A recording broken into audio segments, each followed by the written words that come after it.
kokku tulnud lugupeetud julged inimesed. Väga palju meid ei ole enam, tunduvalt vähem, kui oli siinsamas treppidel 1987. aastal.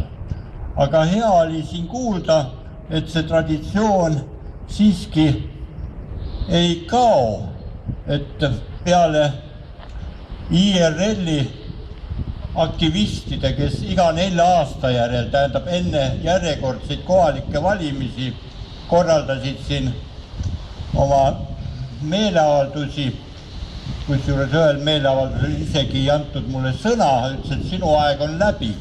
Ilmselt ongi läbi, aga kui siin omal ajal sai kokku tuldud, vaat siis ei osanud tõesti arvata, et see riik, mis oli meil kõigil südames siin, et sellest riigist saab selline moodustis, kus me peame tõestama, et me tahame olla peremehed oma riigis.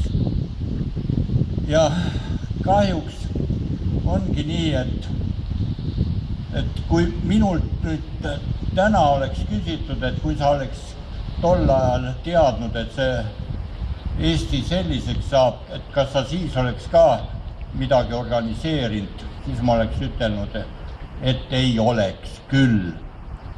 Et nüüd oleme me, nagu öeldakse, nurga taga kõndijad, peavool ei pea meid mitte kellekski ja ega me ilmselt enam ise ka ei looda, et meid hakataksegi pidama, sellepärast et meid on nii vähe. Paraku on see nii. See on kurb värk, aga nii see on.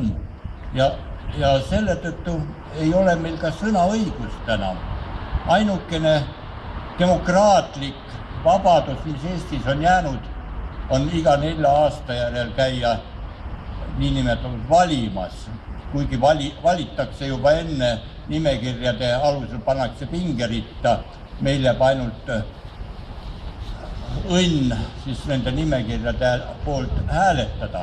Aga siiski väikene lootus on, kuna need valimised on salajased, siis nendest eestlastestki, kellest paljud ei julgeks üldse siia kunagi tulla, nemad mõtlevad, et ega keegi ei tea, ma lähen siiski ja hääletan EKRE poolt. Nii et ma sooviks, et neid EKRE poolt hääletajaid oleks rohkem ja et tulevikus saaks EKRE ka sõna sekka öelda Eesti poliitikas. Aitäh! Selge, täname, et taas väga õiged tähelepanekud. Kas veel keegi?